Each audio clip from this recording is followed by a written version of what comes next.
नमस्कार दोस्तों, मैं कांस्टेबल सुरेश कुमार सिंगल पाठशाला जाखोद में आपका पुनः हार्दिक स्वागत करता हूं।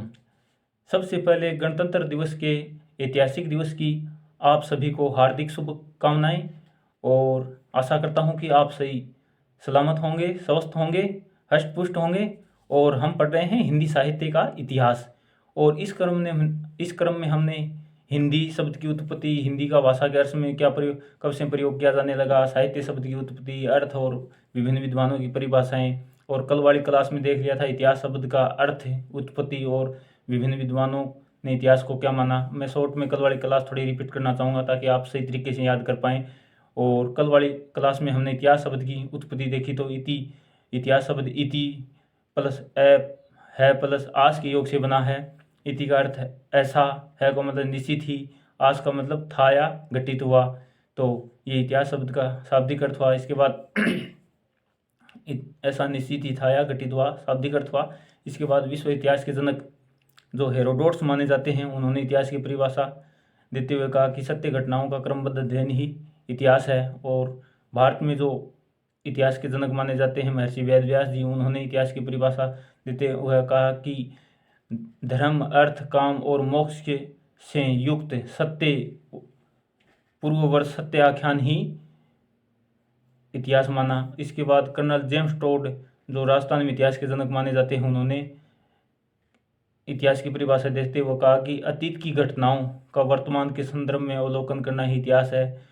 फिर ऐसे गल की परिभाषा भी देखी हमने, रामस्वरूप चतुर्वेदी की परिभाषा भी देखी, जिन्होंने कहा कि मतलब पूर्ववर्त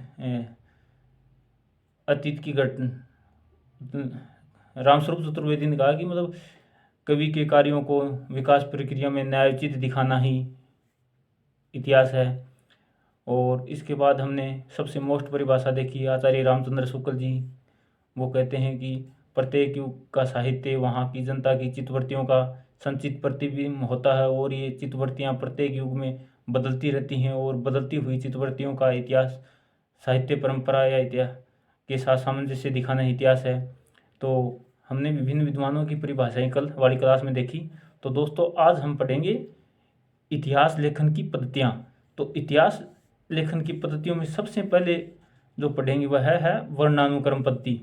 तो चलिए दोस्तों, करते हैं शुरुआत। तो वर्णानुक्रम पद्धति किसे कहें, यानी वर्ण प्लस अनुक्रम। इसके मतलब टुकड़े करने से आपको अर्थ स्वयं ही पता चल जाएगा। वर्ण प्लस अनुक्रम यानी ऐसी पद्धति जिसमें वर्णमाला के अनुक्रम में इतिहासकारों का परिचय या रचनाकारों का परिचय दिया जाता है। जैसे पहले ऐसे शुरू होने वाले नामों का वर्णन मिलेगा, फिर आ से शुरू होने वाले नामों का वर्णन मिलेगा। इसी प्रकार इंग्लिश में ए से शुरू होने वाले नामों का पहले वर्णन मिलता है, फिर बी से शुरू होने वाले का।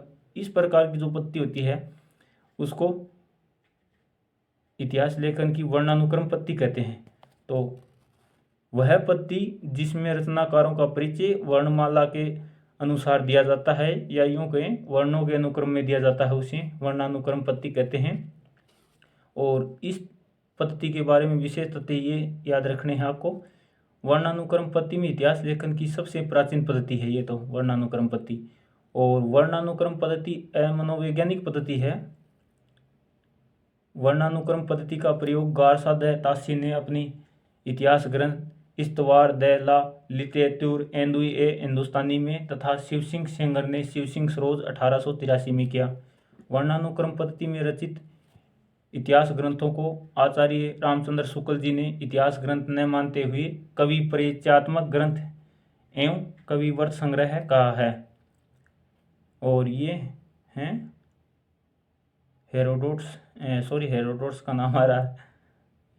ये जो तस्वीर देख पा रहे हैं ये गारसा द तासी हैं और इन्होंने जो सबसे पहले इतिहास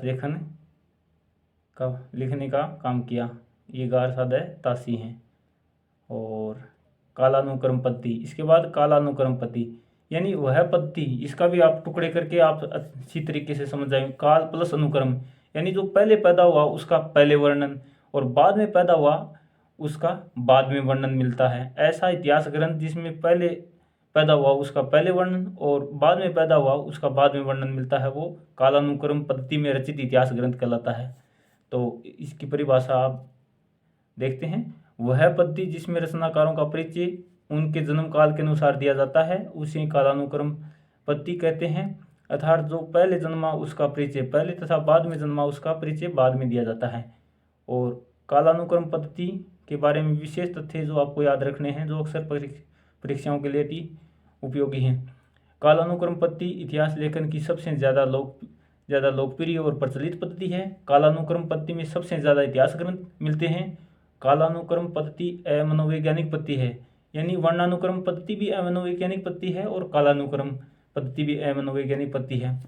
हिंदी साहित्य के इतिहास लेखन में कालानुक्रम पद्धति का प्रयोग सबसे पहले जॉर्ज अब्राहम ग्रियर्सन ने अपने इतिहास ग्रंथ the modern vernacular literature of Hindustan में किया। और ये ग्रियर्सन की तस्वीर देख पा रहे होंगे आप।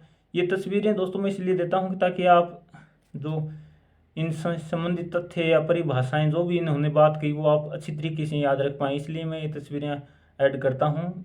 आपको याद कराना ही मेरा उद्देश्य है, न कि तस्वीर दिखाना। तो तस्वीर दिखा के याद कराना उद्देश्य है यहाँ। आलोचनात्मक पद्धति वह पद्धति जिसमें रचनाकारों के परिचय से ज़्यादा रचनाओं के गुण दोष बताने पर बल दिया जाता है उसे आलोचनात्मक पद्धति कहते हैं। यानी इतिहास लेखन की वह पद्धति जिसमें रचनाकारों के परिचय से ज़्यादा रचनाओं के गुण दोष बताने पर बल दिया जाता है। यानी कोई रचनाकार अपनी रचना लिखता है, उस रचनाकार का परिचय कम दिया जाए इतिहास में और उसके गुण दोष हैं, उसकी रचना का गुण दोष बताने पर अधिक बल दिया जाए तो उसे आलोचनात्मक पद्धति कहते हैं। और आलोचनात्मक पद्धति का प्रयोग सबसे पहले हिंदी साहित्य लेखन में डॉक्टर राम कुमार वर्मा ने हिंदी साहित्य का आलोचनात्मक इतिहास, जो आप जानते होंगे 1938 में उन्होंने लिखा, में किया। इसके बाद वैज्ञानिक पद्धति इतिहास लेखन की वह पद्धति है जिसमें शास्त्रीय मान्यताओं भाषा के विकास क्रम का तथा रचनाकार पर युगीन परिस्थितियों का प्रभाव आदि के आधार पर रचनाओं का मूल्यांकन किया जाता है, उसे वैज्ञानिक पद्धति कहते हैं। और वैज्ञानिक पद्धति के बारे में विशेष तथ्य यह है कि हिंदी साहित्य में वैज्ञानिक पद्धति का प्रयोग सर्वप्रथम गणपति चंद्र गुप्त ने हिंदी साहित्य का वैज्ञानिक इतिहास में किया, जो 2 भागों में मिलता है, 1964 में और 65 में।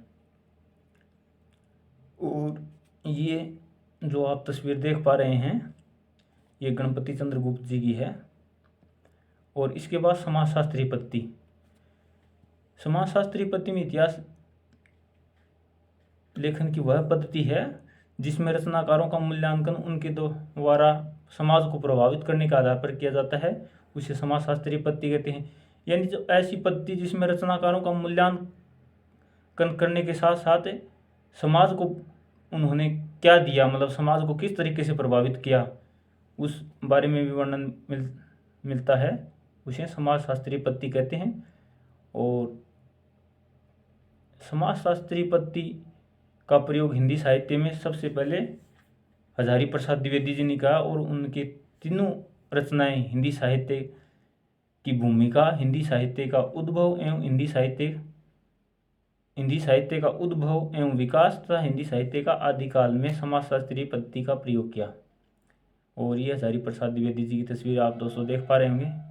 विधेयवादी पद्धति विधेयवादी पद्धति में रचनाकार की जाति, वातावरण, क्षण, युग विशेष की प्रवृत्ति, भाषा का विकास क्रम, शास्त्रीय मान्यताओं, रचनाकार की समाज को देन आदि सभी आधारों पर रचनाकार का मूल्यांकन किया जाता है, उसे विधेयवादी पद्धति कहते हैं। और विधेयवादी पद्धति इतिहास लेखन की नवीनतम एवं सर्वश्रेष्ठ पद्धति है। दोहरा नामकरण विधेयवादी पद्धति की विशेषता है और विश्व में विधेयवादी पद्धति का सर्वप्रथम प्रयोग तेन ने किया, इसीलिए उन्हें आधुनिक इतिहास का जनक कहा जाता है। और हिंदी साहित्य इतिहास लेखन में सर्वप्रथम विधेयवादी पद्धति का प्रयोग आचार्य रामचंद्र शुक्ल जी ने किया। और आचार्य रामचंद्र शुक्ल जी का इतिहास ग्रंथ दोस्तों आप जानते होंगे, हिंदी साहित्य का इतिहास ग्रंथ 1929 में लिखा है। हिंदी साहित्य का इतिहास ग्रंथ जो उन्होंने हिंदी शब्द सागर की भूमिका में 1928 में लिखनी प्रारंभ की और वह विशाल रूप प्राप्त कर लिया उसने, तो उसको अलग से प्रकाशित 1929 में उन्होंने करवाया। दोस्तों, ये आचार्य रामचंद्र शुक्ल जी की तस्वीर। और आज की क्लास दोस्तों यहीं पर समाप्त करता हूँ और अब मुझे ड्यूटी जाना है। तो दोस्तों, क्लास कैसी लगी अवश्य कमेंट करके बताएं, और अच्छी लगी हो तो शेयर कीजिए, लाइक कीजिए और कमेंट अवश्य कीजिए कि क्या और